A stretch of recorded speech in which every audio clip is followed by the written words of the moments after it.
Hello guys, मेरा नाम महिपाल सिंह है और मैं अभी करंटली वर्किंग हूँ सेंट्रल गवर्नमेंट में एज ए एलडीसी। और मैं अभी फ़िलहाल जयपुर ही पोस्टेड हूँ। मैंने अभी हाल ही में राजस्थान के पेपर्स के एग्ज़ाम की तैयारी शुरू करी है। अभी मैंने इससे पहले आरएस का एग्ज़ाम दिया था, पर आरएस में कुछ नंबरों से मेरा रह गया था।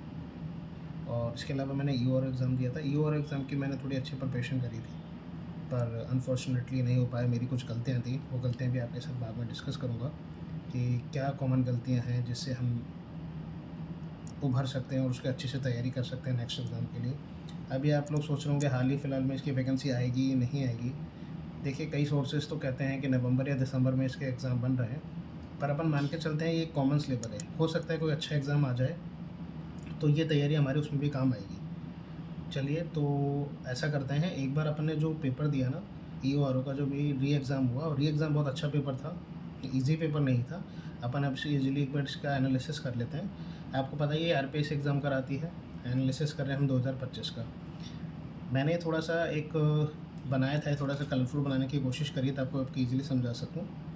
देखिए, सबसे पहला टॉपिक है राजस्थान का इतिहास।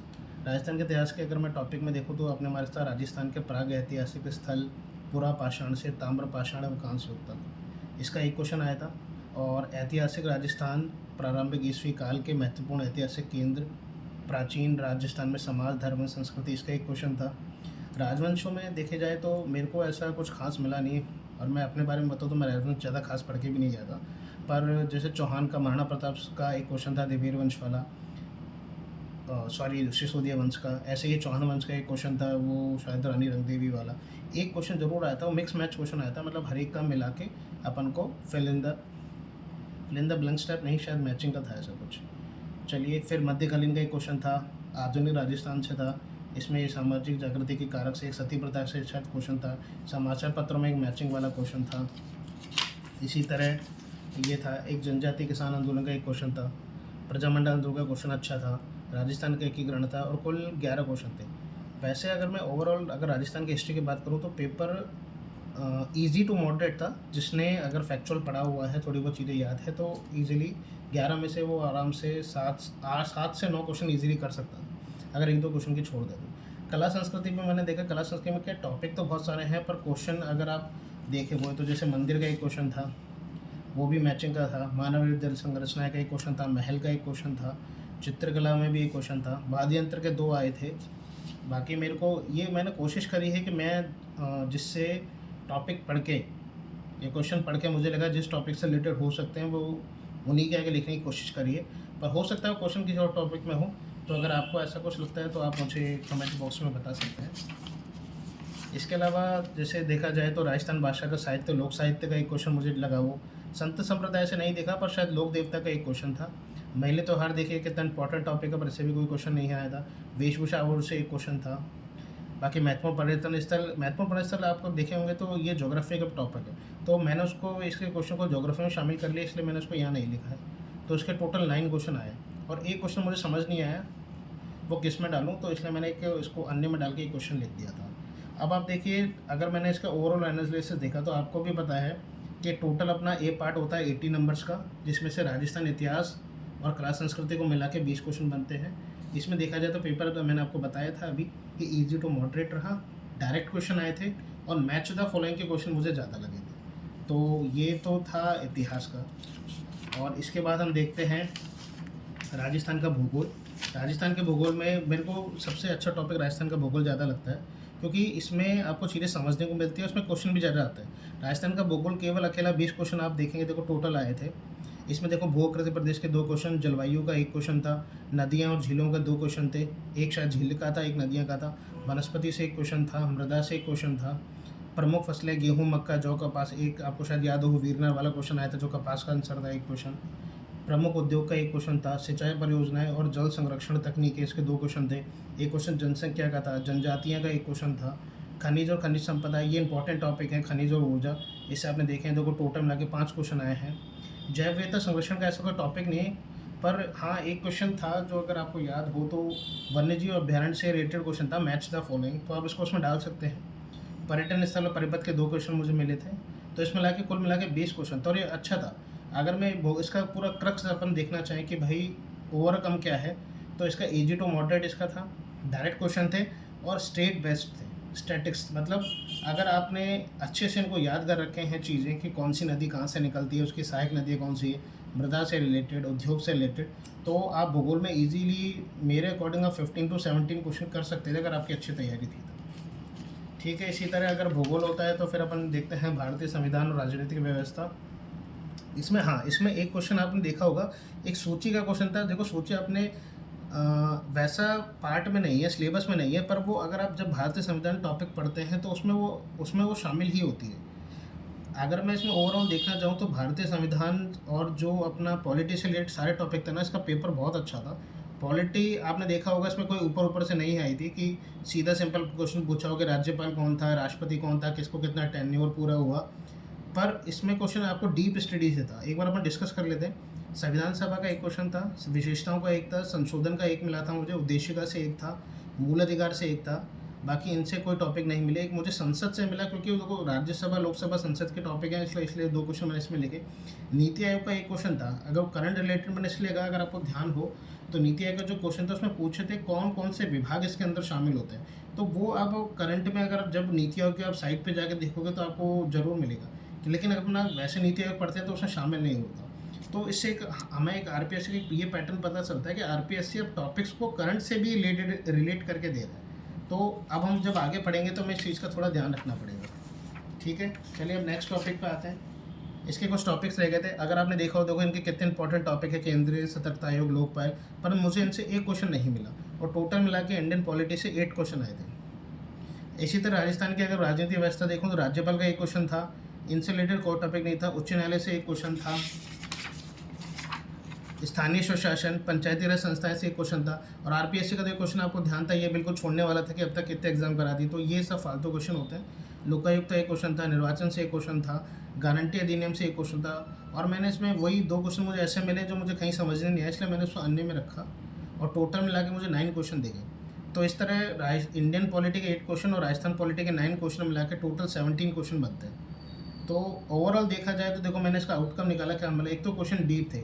आप अगर इंडियन पॉलिटी और राजस्थान पॉलिटी ऊपर से पढ़ के जा रहे हैं तो मेरी यही सजेशन है आप लोगों के साथ, क्योंकि मैं भी एक एस्पिरेंट हूँ, मैंने पेपर को एनालिसिस करा, हो सकता है आपने भी एनालिसिस करा, आपने चीज़ें देखी होंगी कि क्वेश्चन अब अच्छे क्वेश्चन पूछे जा रहे हैं। आरपीएससी अब सीधे सीधे नई क्वेश्चन पूछ रहे, जिस तरह पहले ईआरओ का पेपर था वो बिल्कुल एक ईजी पेपर बना रखा था उन्होंने। और इसका आउटकम में अब हम देखें तो देखिए डीप क्वेश्चन थे, मिक्स क्वेश्चन पूछे हुए थे, मॉडरेट टू मेरे को हाई लगा था। और देखिए नॉलेज इसमें अगर जिसकी आरएस लेवल, तो इसमें मेरे कहने का मतलब ये है कि जिसने आरएस के हिसाब से अगर इंडियन पॉलिटी और राजस्थान पॉलिटी को बहुत अच्छे से समझा है, क्योंकि पॉलिटी एक सब्जेक्ट है जो समझने वाला है, रटने वाला नहीं, अगर अच्छे समझा है तो वो इसमें ईजिली तो नहीं कहूँगा, पर 17 में से वो 10 क्वेश्चन से 12 क्वेश्चन वो कर सकता था अगर उसने अच्छे से पॉलिटी पढ़ी हुई है तो। इसके बाद हम देखते हैं करंट अफेयर। देखिए ये बहुत ऐसा टॉपिक है, ये इसके बारे में कोई इतना कुछ नहीं कह सकता, सब कोचिंग्स वाले अगर आपने देखा हो तो बता रहे हैं ये हमारे इस टॉपिक में से है, हमारे इसमें से है।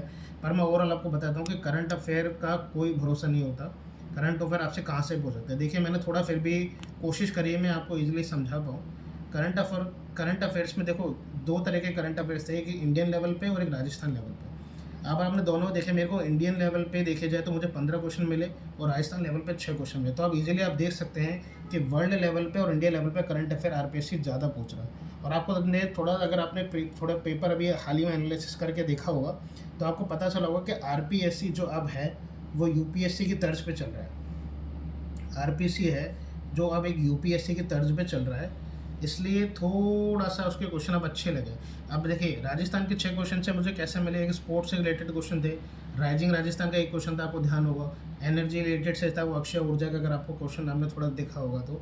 इंडियन लेवल पे देखा जाए तो स्पोर्ट्स से रिलेटेड क्वेश्चन थे, अवार्ड्स के थे, वर्ल्ड समिट जितने भी समिट्स हुई हैं उनसे रिलेटेड थे, इंडियन लेवल समिट पर जो हुई है, और एक क्वेश्चन बुक्स का था। तो मुझे लगता है कि वो शायद ही किसी को आता होगा जिसने करा होगा। तो मैं अगर करंट का आउटकम निकालना चाहूँ थोड़ा बहुत, अगर मैं जितना समझ पाया हूँ कि मैं कोशिश करता हूँ कि करंट अफेयर मेरा अच्छे से स्ट्रॉन्ग हो, तो मैंने करंट अफेयर के लिए मैंने पीआईबी थोड़ा प्रेफर करा था, क्योंकि जब मैंने आरएस का पेपर दिया था तो मैंने थोड़ा सा पीआईबी को खुद पढ़ने की कोशिश की थी। प्लस जो अपने डीआईपीआर की वेबसाइट पे डेली करंट अफेयर के ग्रुप में जो इनकी पत्रिका अपलोड होती है वो मैं उनसे राजस्थान करंट अफेयर थोड़ा पढ़ने की कोशिश करता था। और मैं एक पढ़ता था क्रोनोलॉजी। देखिए मेरा सिर्फ ये 3 ही सोर्स था, पर मुझे लगता है ये सफिशिएंट थे, क्योंकि मैं मेरा अगर देखा जाए तो मैंने करंट अफेयर के देखिए अब टोटल 21 क्वेश्चन बनते हैं, तो मेरे 15 क्वेश्चन करंट अफेयर में सही थे। ये मैं अपनी तारीफ़ नहीं कर रहा, पर ये मैं आपको बता सकता हूँ, मैं आंसर भी बता दूंगा। करंट अफेयर में मेरे 15 क्वेश्चन सही थे, पर मैंने किसी से कहीं कोचिंग से नोट्स नहीं पढ़े, सिर्फ मैं क्रोनोलॉजी, डीआईपीआर और पीआईबी, जब आरएस का एग्ज़ाम हुआ था उसके बाद मैंने पीआईबी लास्ट के 4 मंथ्स की पढ़ी थी, 4 मंथ्स। और डीआईपीआर में मैंने लास्ट के 6 मंथ का पढ़ा था। क्रोनोलॉजी भी मैं लास्ट के 6 मंथ में पढ़ा था। मैं इन्हीं को रिवाइज़ करता था और इसी बेस पे मैं 15 क्वेश्चन ठीक पढ़ पाया। तो देखिए करंट अफेयर्स में बहुत मेजर रोल प्ले करता है। तो जिसका करंट अफेयर और इंडियन पॉलिटी बहुत अच्छे से करके आया, तो मेरे को लगता है ज़्यादा उसका सिलेक्शन है। मेरा पार्ट ए कहीं ना कहीं थोड़ा वीक रह गया, हो सकता है मेरी पार्ट ए में प्रैक्टिस कम रही है। मैं इसके बारे में आपको बाद में डिस्कस करूँगा कि मेरी कहाँ कमियाँ रही और अब हम नेक्स्ट इसकी तैयारी में हम कैसे कर सकते हैं। देखिए अभी हाल फिलहाल इसकी वैकेंसीज़ का अगर मैं बात करूँ, तो वैकेंसीज़ का कोई डाउट नहीं है। कई वीडियो मैंने भी देखे, तो उन्होंने बताया गया कि भाई 150 तक वैकेंसी आने के चांसेस है। तो देखिए 150 नहीं, हम तो 100 मान के चलते हैं अप्रॉक्सीमेटली। और वैकेंसी देखा आने के चांसेस हैं, नवंबर से लेकर दिसंबर तक के बीच में शायद इसकी वैकेंसी आ जाएगी। तो हम ओवरऑल एक इस एग्ज़ाम को लेकर तैयारी कर सकते हैं। और इसके बाद इसका पेपर शायद मार्च में ही, नेक्स्ट मार्च 26 में होने की संभावना है, या हो सकता है इससे पहले भी हो जाए। पर हम एज इसको दिसंबर के लेके इसकी तैयारी करेंगे। अगर आप लोगों ने मुझे अच्छे से साथ दिया, तो हम लोग ऐसा कर सकते हैं कि हम डेली वाइज चलेंगे, डेली टॉपिक्स ले सकते हैं, डेली वाइज अपना शेड्यूल बना के डेली वाइज प्रैक्टिस करेंगे और साथ में तैयारी करेंगे। मैं आपके तरह एक एस्पिरेंट हूँ, आपका एक फ्रेंड हूँ, as a brother, younger brother, छोटा भाई मान सकते हैं। तो हम मिलकर तैयारी करते हैं और होपफुली हम शायद नेक्स्ट जो भी ई और का एग्ज़ाम होगा वो हम क्रैक कर लेंगे। Thank you guys. होपफुली आपको वीडियो अच्छा लगे हो, तो प्लीज़ मुझे मोटिवेट कीजिएगा और इसको लाइक, शेयर और सब्सक्राइब कीजिएगा। Thank you so much.